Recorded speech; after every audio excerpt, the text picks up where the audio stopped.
Jokul TV, la télé de la jeunesse. Mes premiers mots, d'abord un sentiment de gratitude au Seigneur d'avoir permis un peu plus ou moins la pérennisation de cette activité. Au début c'était une aventure, on ne savait pas naturellement comme dans toute aventure où est-ce qu'elle nous mènerait. Mais aujourd'hui elle nous mène en champ d'élégance et de beauté parce qu'on se rend compte que c'est une attente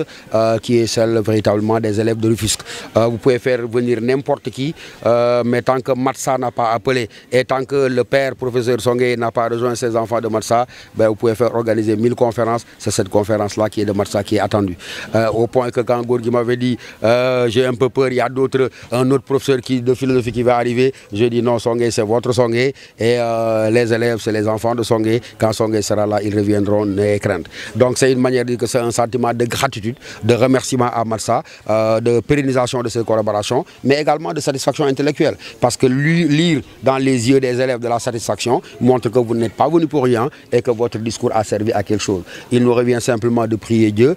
que ce que nous avons dit puisse leur être utile et profitable, non seulement pour l'échéance à venir, l'examen, mais également dans la vie de tous les jours. Parce que la philosophie n'est pas que théorie, elle est d'abord un art de vivre. Et en tant que tel, encore une fois, la même satisfaction qui nous anime, celle du devoir accompli. La satisfaction qui nous anime, celle d'avoir contribué un tant soit peu à l'éducation et à la formation civique de ces jeunes gens-là. Voilà.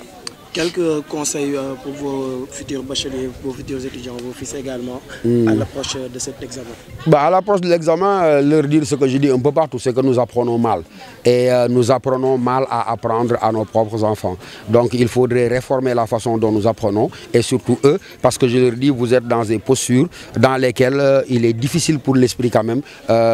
d'être performant. Parce que le savoir ou l'apprentissage se fait dans la patience, se fait dans la durée, mais dans la rigueur, dans l'organisation et dans la méthode. Je passe mon temps moi chez moi-même et avec mes étudiants et élèves en leur disant, vous ne pouvez pas avoir un professeur devant vous de 8h à 19h, ce n'est pas possible. L'esprit ne fonctionne pas comme ça, c'est du bourrage de crâne. Donc organisez-vous, aménagez un temps pour étudier, un temps pour manger et bien manger, un temps pour dormir, un temps pour faire de l'activité sportive. Voilà comment on travaille. Donc malheureusement, de plus en plus, les élèves pensent que plus le temps est long que l'on consacre mais au travail, plus on est performant. Non. En réalité même, c'est un critère de contre-performance. Je leur demande d'être plus rigoureux en termes d'organisation et de méthode dans la conduite de leur propre apprentissage. Donc voilà les conseils que j'ai l'habitude de leur donner et de leur montrer que c'est un parcours du combattant que la vie scolaire. C'est une étape de la vie. Quand on y arrive, on la passe. Et quand on l'a passé, on passe à une autre étape. Donc le conseil, il est là, de croire en eux, de croire en le fait que l'homme ne se développe et ne se cultive que par le biais de la nourriture qu'il peut apporter à son esprit. Et que donc quelqu'un qui se nourrit des choses de l'esprit, qui nourrit son corps, mais qui n'est pas oublié de nourrir son esprit, voilà l'homme intégral que veut construire la philosophie, mais que toutes les républiques, par le devoir de citoyenneté, veut installer à ses enfants. ndaw yi lëkkaloo ci li ñu tuwee Matsa Matsa tekki rek ànd daal di soxali li nga xam ne mooy sa askan ak sa gox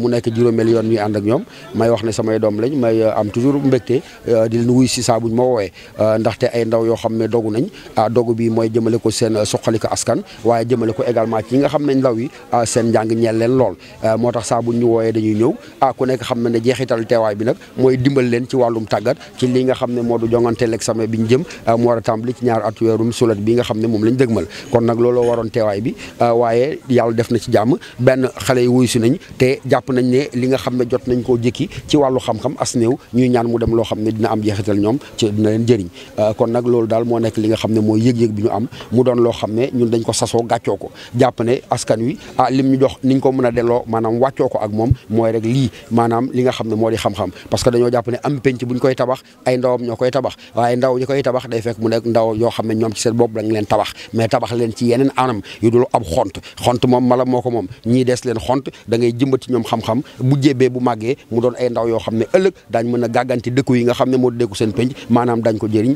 te duñ ko lor ñu dugal seen loxo loolu bokkoon na ci jeexital li nga xam ne moo du suñu teewaay fi si da ngeen koy faral di dogal saa su ne fii si lycée moderne. waaw merci Ousmane donc maa ngi tudd Gorgui Samb di président du mouvement Matsa mouvement ànd taxawu sunu askan mu doon benn mouvement de jeunes bi nga xam ne moo nekk dans le département de Rufisque di accompagner population bi donc pour société bi gën a mën a jaar yoon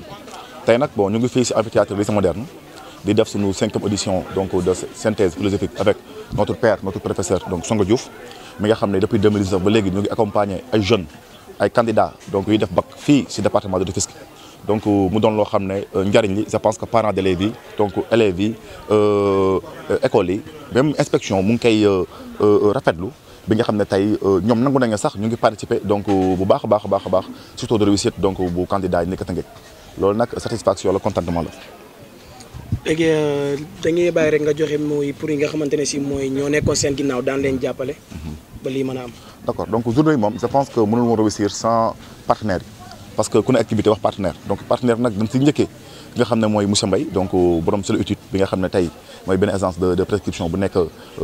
même en Afrique voilà di liggéey bu am solo aussi INSUP Afrique di benn école de formation bu nekk Dakar donc IDPR di benn école de formation bu bees bu ubbi fii Tëngéej voilà lu si mel ni Edicom donc si accompagnement bi aussi li nga xam ne mooy IMTP benn école bu nekk fii Tëngéej donc yooyu ñëw nañ jàppale ñu accompagner ñu ba nga xam ne tey journée bi amaana communication bi jaaroon na yoon mobilisation bi jaaroon na yoon avec les braves membres des Matsa ñi nga xam ne tey amaana am nañ culture bi am nañ xarañteef yi mais tamit xam nañ yoon bi ñuy jaar pour mën a inciter élèves yu ñëw ndax confiance bu ñu jox confiance bu ñu parents yi jox. fan lañ mën a xaar li nga xamante ne si moo di le mouvement Matsa dans les jours à venir. voilà question bu am solo parce que Matsa nekk na benn mouvement boo xam ne depuis 5 années ñu ngi nekk dans le département de Rufisque avec des sessions partout am nañ session donc yu nekk Tëngéej fii au niveau de la ville yu nekk Bambilor Kounoune voilà donc Bargny Yène ba Déne kon donc nag yaakaar naa actuellement le département donc Matsa def na fi loo xam ne kenn mënu ko natable bon formé na ay jeunes orienté na ay jeunes formé na ay jeunes leaders yi nga xam ne tey ñu ngi taxawu seen askan na mu waree kon donc tey je pense que Matsa li projet yi mu am mooy génne au niveau donc national parce que am na ñu yàgg du ñu demander Matsa kaay leen bërëb nangam même en Saint-Louis même à Louga dans les villages les plus reculés ñu ngi ñuy woo mais loo gis rek dafay laaj logique parce que Matsa équipe la boo xam ne dañuy doxee région yi nga xam ne dañuy doxee ak stratégie yoo xam ne amaana lépp dañ koy def tepp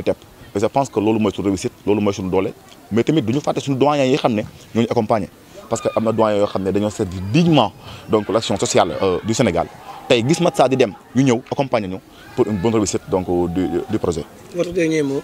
di remercier ñëpp di remercier suñu père suñu professeur Sanga Diouf si considération bi mu jox Matsa franchement di remercier presse bi parce que sans yéen amaana événement bi doon des muy Walf TV 2STV Jokkul TV voilà et cetera CTV yi nga xam ne tey muy média yi nga xam ne tey ñu ngi accompagner depuis lors en tout cas di leen jaajëfal di remercier suñu parents yi donc monsieur Mbaye Selu Étude monsieur le maire Oumar Cissé ak képp ku si jàpp di remercier tamit les membres du Matsa ndax ay jàmbaar lañ franchement tey liggéey bi ñu def si Tëngéej amaana Sénégal gépp reconnaître nañ ko tey ñu ngi nekk si université yi di wane seen leadership bi ñu def si ñoom satisfaction la contentement la. jaratul ngeen di dem feneen jaaxle jeex na lépp li ngeen soxlaa seen information mu ngi fii si Jokkul TV seen bëgg-bëgg mooy suñu yitte ngir taf seen bànneex Jokkul TV la télé de la jeunesse abonnez-vous.